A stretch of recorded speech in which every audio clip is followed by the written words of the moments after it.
The Royals have done seemingly all the right moves in the offseason, but I'm going to tell you why winning is the only thing that is going to win over the fan base. That's next on Locked On Royals. You are Locked On Royals, your daily Kansas City Royals podcast. Part of the Locked On Podcast Network, your team every day.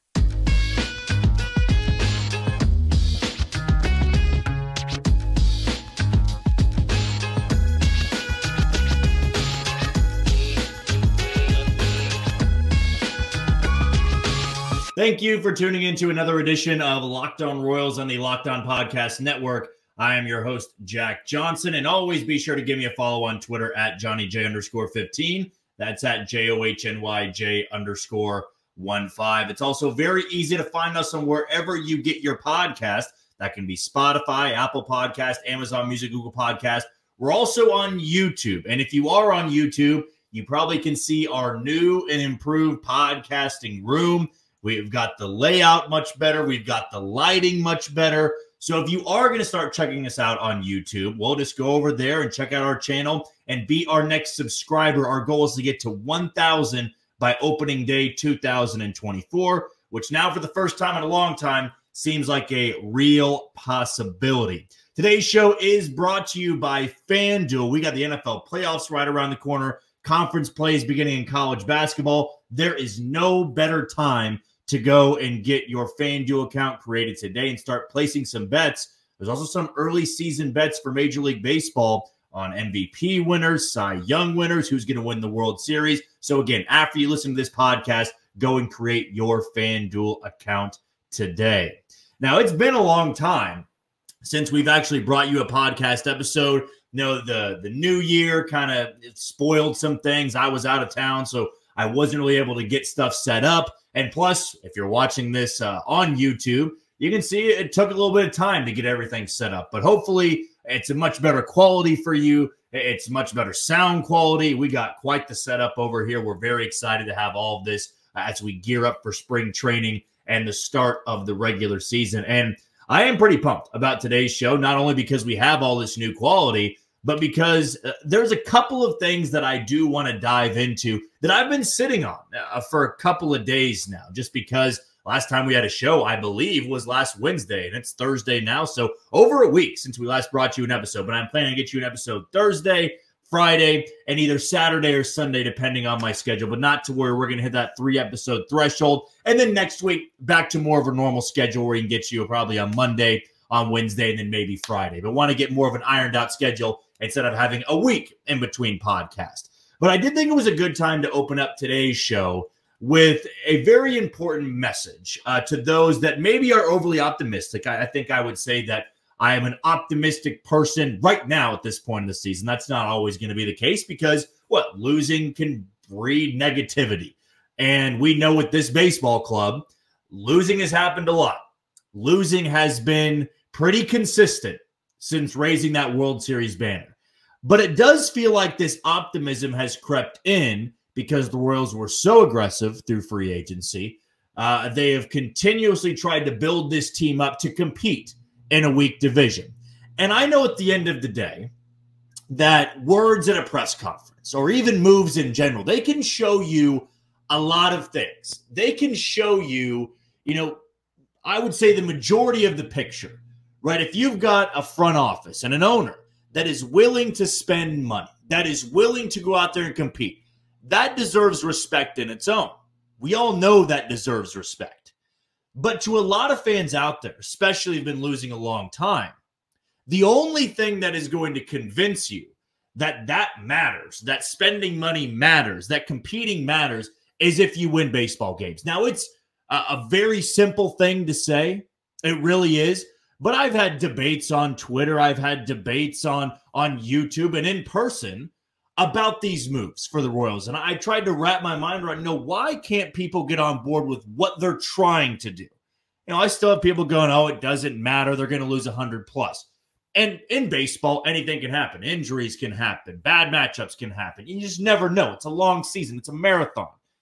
But to me, I kind of just boiled it down to the best convincing argument of that you are doing things differently is simple. It's winning baseball games. which, as I said, this club has not done a lot of for quite some time. They have built themselves up this offseason to compete better than they have in any of the past 5 to 6 years. That is, I would say, unquestioned. You look at this roster, it should be able to compete better than just anywhere from 56 to 75 wins. On paper, this group should be better. Fangraphs think so. Talking heads in the media think so. Right? And we can fall victim to that. It's been a long time since anybody has given a darn about the Kansas City Royals. But this optimism is good to have, number one. I think that no matter if your team has spent money or not, new seasons brings new expectation. It's a breath of fresh air. Everybody's 0-0. And even though one team wins the World Series, it does not mean that you can't enjoy a season. And I think the goal this year is one win, right? That has to tie into this segment. They've got to win baseball games. They've got to be competitive. I think this team in general can compete throughout this season. A lot of factors have to go into it, but that's going to be the convincing argument, not just for the team. It's going to be for Matt Quatraro, who desperately needs this team to compete. J.J. Piccolo and John Sherman desperately need this team to compete because they did empty their pockets a little bit to assemble this roster. And though they weren't in on Shohei Ohtani, they were never in on Cody Bellinger, they never were in on the top guys out there, Yamamoto, and quite frankly, 90% of baseball was not in on those guys. So to me, it is so paramount for the direction of this club, so vital, that winning at a consistent level is completed this year, I guess I should say. That if they can compete from the time they open it up at Kauffman Stadium against the Minnesota Twins at the end of March to the time they close the season in Atlanta at the end of September, if they can compete all season long, that's when the perception of this team changes. That's when you can build. There's been no foundation block placed, really, ever since they've won the World Series. Anytime there's been a foundation block, it's been completely shattered. Somebody has screwed something up. And now this is the chance. This is the opportunity to win and change things. To change things for the better. Because if you are listening and you are a Royals fan, winning for 1 year is not the goal and shouldn't be the goal of J.J. Piccolo and John Sherman. The goal is to have sustainable success that's never been seen in this city before. That's the difference this go around. When the Royals won the World Series back in 14 and 15, or 15, excuse me, got to the World Series in 14 and 15, it was because the fan base was so starved. I think that felt like the pinnacle. That felt like the mountaintop. You win the World Series, we were starved for so long, we'll never get this feeling again.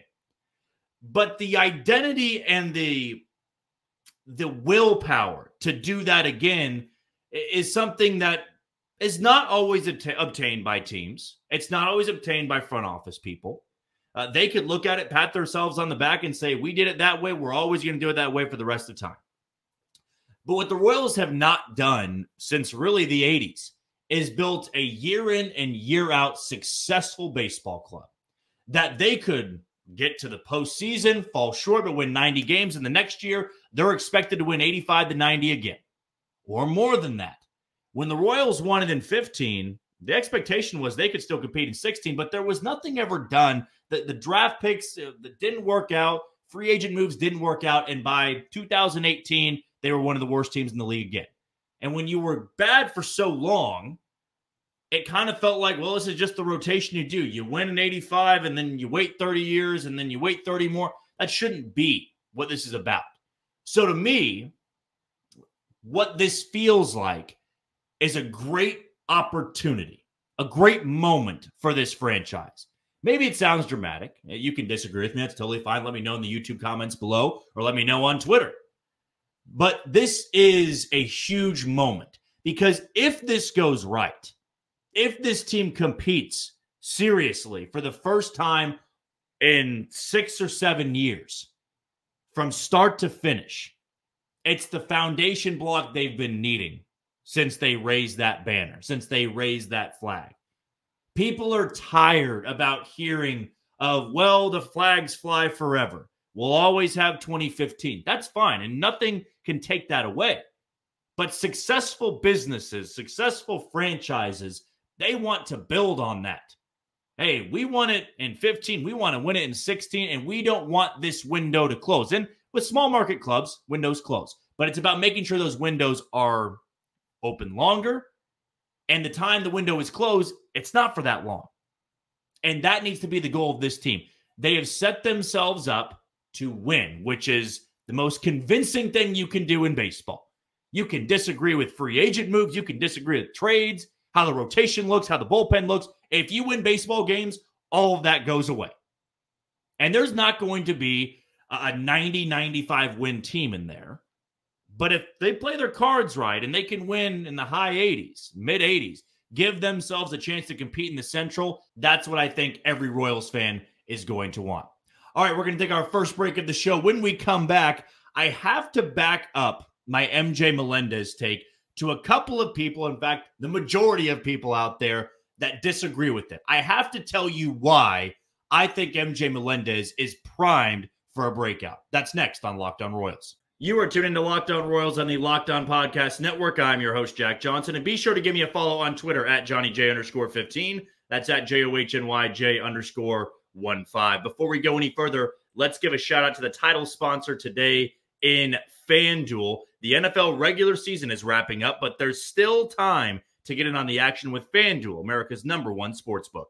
Right now, new customers get $150 in bonus bets guaranteed when you place a $5 bet. That's $150 in bonus bets, win or lose. The app is so easy to use, and there's so many different ways to bet, like live same-game parlays, find bets in the new Explore tab, make a parlay in the Parlay Hub, and the best way to find popular parlays, and much, much more. So visit FanDuel.com/lockedon and make your first bet a layup. FanDuel, the official partner of the NFL. So a couple of days ago, and if you do follow me on Twitter, you would have seen this. I took this approach of I kind of feel like I'm one of the few out there that believes in MJ Melendez more than the average fan really should. I think that there is this criticism that hovers around players, I think I should say, when just the team loses in general. And when you're the same age as another player on the roster, and maybe that player's better, the one that's not so good is going to get a lot of heat, a lot of criticism. I think MJ Melendez is one of those guys. Because what happened, unfortunately, for guys like MJ Melendez, guys like Kyle Isbell, guys like Brady Singer, guys like Jackson Cora, Daniel Lynch, Chris Bubich, the 2018-19 kind of squad that all formed in single A, double A, and triple A. Now, they weren't all in the same draft class, but we all know the prospect bunch I'm talking about. The one that was talked up in Kansas City. I was one that believed in it.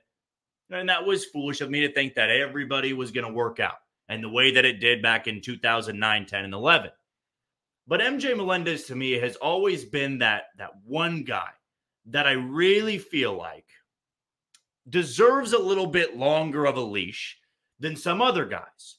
Because I think the Royals have also developed this identity that when somebody leaves, somebody's traded, they're DFA'd, they're cut, whatever the case may be, that player exceeds elsewhere. That some other team sees advanced metrics that the Royals clearly don't, or they were willing to give up on. Ryan O'Hearn's a good example last year. Yoel Payamps in Milwaukee is another great example. Now, both sides, offensively and at the plate.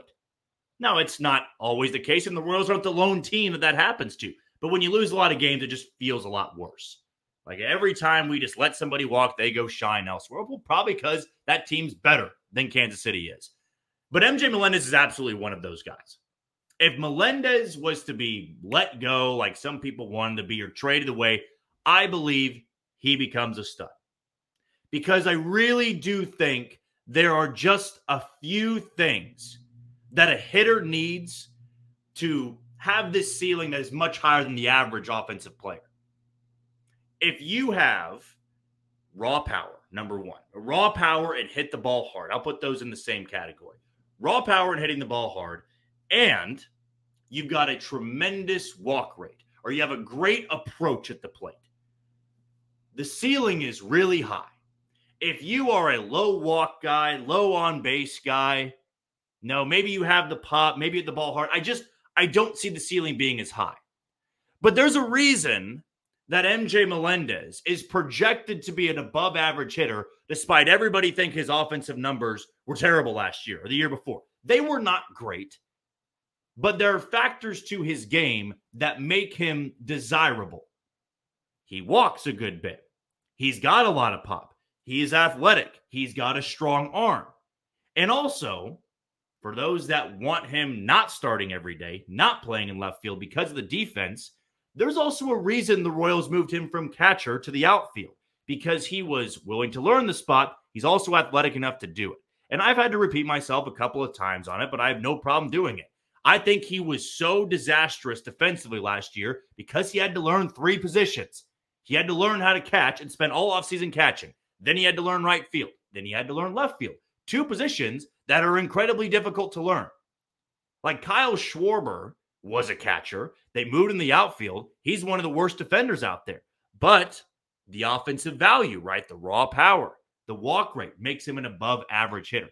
I don't want MJ Melendez hitting 185 like Kyle Schwarber does. But I think there is a player in there that's got 25, 30 home run potential. I think there's an outfielder in there that's athletic enough to not be an eyesore like he was last year. And also, the second half surge everybody doesn't want to believe in, right? I think that some people have come to me and said, well, MJ played so well because there was no pressure. The Royals were out of it. They weren't good. Therefore, he can play in the no pressure games. Well, I also want to bring up the fact that in the meaningless games or the no pressure games, that's when Bobby Witt Jr. became an MVP candidate. Bobby Witt Jr.'s OBP was, I think, around 280 something on like July 21st. Then he took off. Then he tore off. Now, the reason he was an MVP candidate, his defense was one of the best. He was one of the best defensive shortstops in all of baseball. He was electric on the base path. He had more raw power than MJ Melendez. He hit the ball harder than MJ Melendez. So all those things come together. He's a better player. I'm not trying to say that MJ Melendez is better than him. But MJ Melendez had a really good second half. And I feel like we love to look at Bobby Witt Jr.'s second half and say, that matters. Hey, I buy into it. But MJ's was not so much because he was so bad defensively. He's not as electric on the base path. And I just think that when you look at MJ from an offensive player standpoint, I believe there's something in there to work with. I think with protection in the lineup, I think with a much better start in April, you're looking at a above average hitter and a guy that can man left field just fine. Also, the other thing I love to look at, and I love the coachability aspect, is that MJ Melendez was willing to change just about every part of his game. Not good of a catcher, go play right field. Not that great of a right field, let's try left field. And at the plate, he did that as well. And I remember it was right before the All-Star break, or right after, he made the hand placement tweak. You've heard me bring it up before on this podcast. Raised his hands a little bit, wasn't resting on his shoulder all the time, and that's when he took off. That's why I think a breakout is prime. It's not like he just was facing bad pitching or that he was getting luckier. That's a factor, right? When you're slumping and you're hitting the ball hard, you're unlucky. When those balls start to find the outfield grass, when they start getting past gloves, that's just hitting into luck. That happens over the span of 162. But when your numbers improve over a change in your stance, you know, Mike Moustakas is one of my favorite ones. Going the other way, changing his approach. Remember, the Royals had to demote Mike Moustakas. Not saying they're similar, but that's when I can buy into numbers more. When there's a tweak being made. Not just, hey, let's keep trying and eventually you're gonna run into some luck. No, he did make adjustments, and that's why I think both offensively and defensively we're going to see a better player. And also, when you're not struggling in the field in the way he was, the offense comes a little bit easier. You're not worrying about being such a liability. The arm strength is tremendous. He is an athletic player. And I think when you put that together and you get the full offseason of working in left field, you're going to see a much more valuable player for the Royals in 2024. If you disagree with my take, no problem with it whatsoever. Let me know in the YouTube comments below or on Twitter, or let me know on Spotify, Apple Podcast, Amazon Music, Google Podcast, all those podcasting platforms where you can find us. All right, before we move on to our final segment, Want to give a shout out to Locked On Sports Today. It's here for you 24/7, covering the top sports stories of the day with the local experts of Locked On, plus our national shows covering every league. Go to Locked On Sports Today on YouTube and subscribe to the first ever national sports 24/7 streaming channel. Well, the Royals are continuing to add to their front office, but more specifically in the international scouting department. We're going to dive in that next on Locked On Royals. You are tuned into Locked On Royals and the Locked On Podcast Network. I'm your host, Jack Johnson, and be sure to give me a follow on Twitter at JohnnyJ_15. That's at JOHNYJ_15. You also can catch us on TikTok and Instagram at Locked_on_Royals. Going to be sure to get those accounts back up and running. It's been a very busy couple of weeks, so I do apologize on that front. But if you also want to download us and just listen to us via podcast, Spotify, Apple Podcasts, Amazon Music, and Google Podcasts can do it. You also can check out our brand new setup in this podcasting room on YouTube. So our channel is about 160 so subscribers away from 1K, which is our goal for opening day 2024. So if you want to check us out on YouTube, go be sure to give us a follow over there. Now, the Royals did make some more moves, not to the actual team on the field, not to their minor league system, but to their front office. And I think it is very important that we give at least 6 to 7 minutes of a deep dive into that. Now, it was announced today, and it was kind of speculated one of these names had already joined the organization, but it was reported by the Royals and Annie Rogers earlier this afternoon that Johnny DePuglia, I believe that's how you pronounce it, or DePuglia, he was promoted to Special Assistant of International Scouting. He came over from the Washington Nationals organization, and Fred Guerrero was added as a coordinator of player evaluation. He comes over from Minnesota. Now, with both these guys, I think it is very good to know that it is in regard to the international scouting department. That is why both these guys were brought in. And DePuglia and then also Guerrero. These are guys that had hit on some pretty big players, talented players, where you have to make the pick. You have to make the decision on a 16-year-old kid if they can become an all-star, an MVP, the best player in the league. Now, I will say this for DePuglia, again, if I'm pronouncing that incorrectly, please somebody let me know in the comments, because I haven't been able to find any pronunciation sheet on it or anybody that says his name on YouTube. So if you find that video, please send it over to me so I'm not saying his name incorrectly. But we know in Washington, he was a part of signing Juan Soto.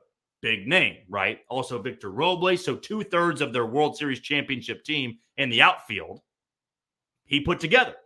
He signed those players. Wander Suero was another name. And then over the course of his career, Hanley Ramirez, Anibal Sanchez, who pitched in Detroit for a number of years. A guy that has hit on a lot of top guys. And then with Jeff Guerrero, who comes over from Minnesota, he found Luis Arraez, who was batting near 400 for the majority of the year in Miami. And also how much of a headache he was for the Royals to face when he was a Twin. Miguel Sano was another name that he found. Yennier Cano, the lights-out back-end guy for Baltimore. Yeah, he found him as well. And this is why it's so important to point this out. Because in the last 2 months, the Royals have added 3 very well-respected names to their front office, mainly in the scouting department as well, Brian Bridges being the other. But it is great to see that John Sherman, J.J. Bacole, the Royals as a whole, have recognized the international department needs a lot of help. They need to have more minds and minds that have found players before in a rebuild situation. Now, I think the Royals are not in the same rebuild they were back in 2018, but their scouting department, finding talent, their farm system, they're bare bones right now. They're close to bare bones. I wouldn't say they're the worst farm system in baseball, but they're not far from the bottom, and that's the issue.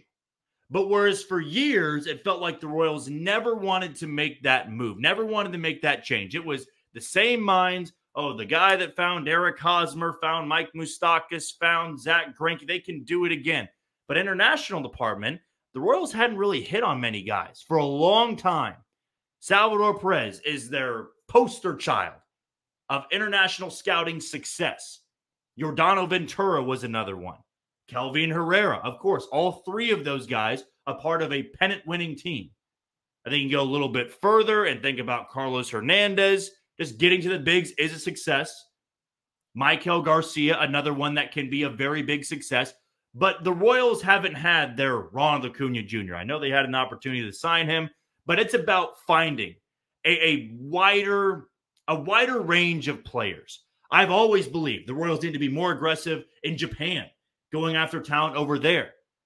They're actually, once the signing period opens, I think in 2 weeks, the Royals are going to sign the top available player from Cuba, who's 17 years old. I think he's number 16 or 17 overall in the rankings. No, they're trying to look elsewhere. And these type of moves to the front office are going to change a lot of things. It's different minds, and it's guys who have found talent and sustainable talent before. I applaud the Royals for acknowledging the flaws and the errors they've had in the past. And even if they believe in some guys that are still there, giving them the extra help is important. That is what you need to focus on. The Royals could have sat back and said, hey, everybody give us a handshake, give us a pat on the back for signing Michael Wacha and Seth Lugo and Hunter Renfroe. Go out there and make us feel special. Now, we appease the fans, but it seems like J.J. Picollo is really wanting to continue to add and set up the organization he wants. And that was something that was never going to be obtained or really achieved in 1 year. I think to some fans, you wanted to see things operated differently. And the common, derogatory nickname he got was Dayton 2.0 for people that did not like Dayton more. And I would say that I would be lying. I could admit when I'm wrong. There were definitely times that I felt like J.J. Picollo was too similar to Dayton Moore. But whereas the patience had run out on a lot of fans, and at times it ran out on me, I wanted to see the immediate change. And now we're starting to see the immediate change in 2023, 2024, and it's not just with the team on the field. It's about finding people for the front office where you can make this a very savvy, a very analytically driven department. I mean, they did it with the coaching staff, right? Matt Quatrero, Paul Hoover, Brian Sweeney, Zach Bove, Alex Zuma, Keone Durant. That's a very analytical coaching staff. They were very much old school in the Mike Matheny era. They were old school in the Ned Yost era, but old school still worked very well, even 7 to 8 years ago. Now you have to be looking at the advanced numbers, the metrics, and bringing in people from other organizations that embrace that. That's important. Now at the Puglia, I do think that his addition is the most intriguing to me because it shows you what the Royals think of their international scouting department. So when he came to Washington in 2009, they were in shambles. Farm system was in shambles. There had been a scandal through the international scouting. Like, he needed to overhaul everything. And there was a great piece I read from Sean Doherty, I think, of the Washington Post, that along the lines called him the man who rebuilt the Nationals, or at least had a massive hand in rebuilding the Nationals. And that's a player, or that's a coach, that's a scout, that's somebody who has big influence on baseball you want in your organization. And Bob Nightingale of USA Today, when it was announced that he was resigning because Washington's kind of moving a lot of pieces in their front office, he resigned from his role in Washington. And at one point, he held the assistant GM role the year they won the World Series.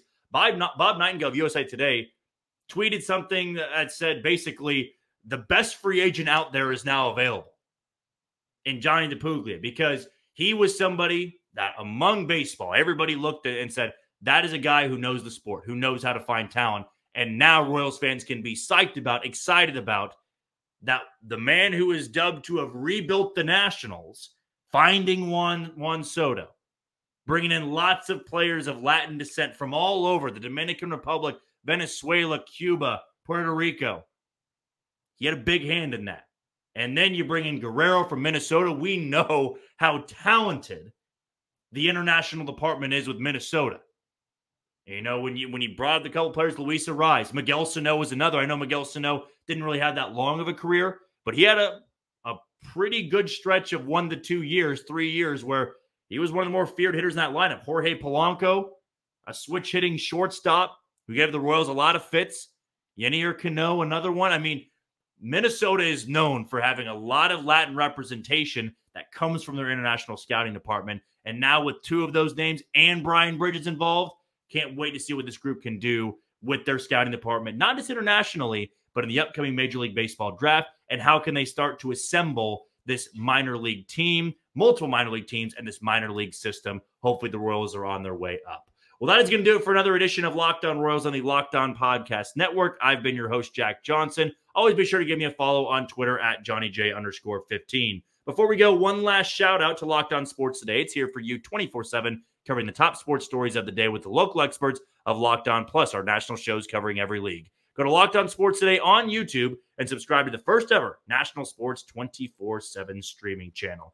Tomorrow, we are going to dive in a little bit more to the overall look of this bullpen. Also want to give a little bit more of an insight on Kyle Isbell and why I think he's maybe not as bad as people are expecting. And also if I believe that Michael Massey can be a breakout candidate at second base. But that is all coming up tomorrow. So until then, you take it easy, Kansas City.